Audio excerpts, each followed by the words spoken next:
Dear friends, मैं आज आपको महाभारत में अभिमन्यु के वध की दर्दनाक कथा बताने जा रही हूँ।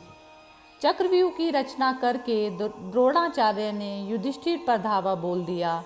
सुभद्रा का पुत्र अभिमन्यु अभी किशोर वय का वीर लड़का था। अपनी वीरता और रणकौशल में वह प्रसिद्ध हो चुका था। युधिष्ठिर ने अभिमन्यु को बुलाकर कहा, पुत्र, द्रोणाचार्य के रचे चक्रव्यूह को तोड़ना केवल अर्जुन जानता है, परंतु इस समय वह संशप्तकों के साथ युद्ध में उलझा हुआ है। उसने एक दिन बताया था कि तुम भी इस चक्रव्यूह को तोड़ सकते हो। अभिमन्यु ने चक्रव्यूह को तोड़ने की शिक्षा अपनी माता सुभद्रा के गर्भ से प्राप्त की थी।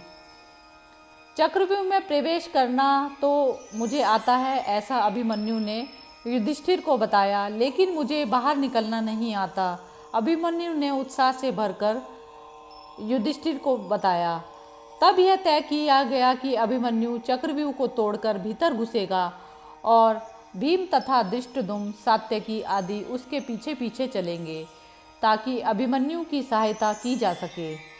अभिमन्यु ने चक्रव्यूह का प्रवेश द्वार तोड़ा और सैकड़ों कौरवों को यमलोक पहुंचाता हुआ सेना के बीच में धंसता चला गया।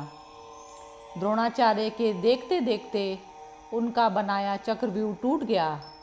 कौरव वीर एक एक करके अभिमन्यु का सामना करने आते और मरते रहे। अभिमन्यु द्वारा किए गए सर्वनाश को देखकर दुर्योधन क्रोधित हो उठा।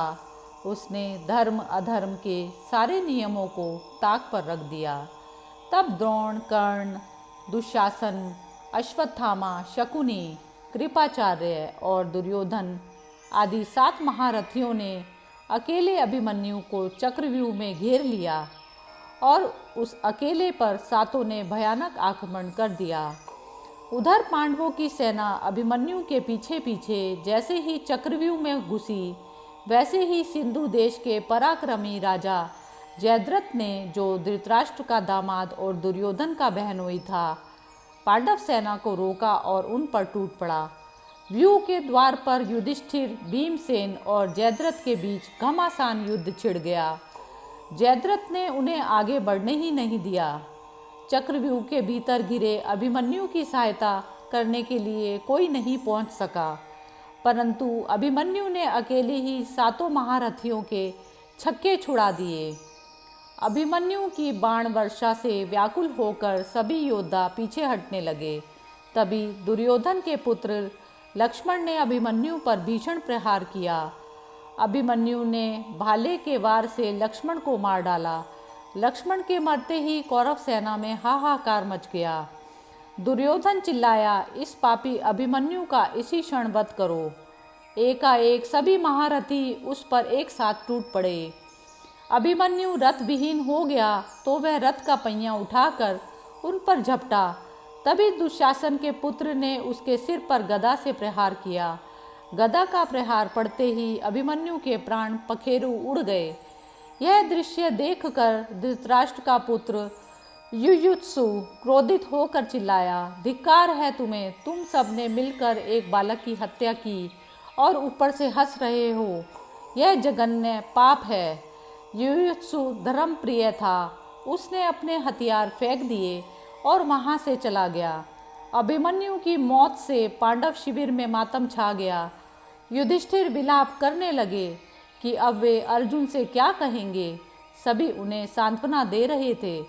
उधर संशप्तकों का संहार करके अर्जुन और श्री कृष्ण मार्ग में लौट रहे थे तो अपशगुन होने लगे। अर्जुन चिंतित हो उठे। श्री कृष्ण ने अर्जुन को सांत्वना दी। रात होने पर दोनों शिविर में पहुँचे तो उन्हें अभिमन्यु की मृत्यु का समाचार मिला। किस प्रकार मारा गया, यह पूरा वृतांत सुनकर अर्जुन क्रोधित हो उठा और बोला, जिस जयद्रथ के कारण मेरे प्रिय पुत्र की मृत्यु हुई है, उस जयद्रथ को मैं कल सूर्यास्त से पहले मार डालूंगा। यह मेरी प्रतिज्ञा है। अगर मैं उस सूर्यास्त से पहले उसे नहीं मार सका तो अग्नि पर बैठकर आत्मदाह कर दूंगा। श्री कृष्ण ने अर्जुन को सांत्वना देते हुए कहा, धनंजय, क्षत्रियों को इस तरह विलाप करना शोभा नहीं देता। हम हथियारों के बल पर जीते हैं और हथियारों के बल पर ही मृत्यु को प्राप्त होते हैं। वीर और निडर शूरों की अचानक मृत्यु ही स्वाभाविक मृत्यु है। अभिमन्यु को आज जो वीरोचित मृत्यु का वरदान मिला है, उसके लिए तो क्षत्रियों की माताएं अपने पुत्रों को जन्म देती हैं। अतः शोक को दूर करो और अपने आप को संभालो। श्री कृष्ण की बातें सुनकर अर्जुन शांत हुए। उसके उपरांत सभी आगे के युद्ध की योजना बनाने लगे। यह योजना धृतराष्ट्र के पुत्रों के सर्वनाश की थी।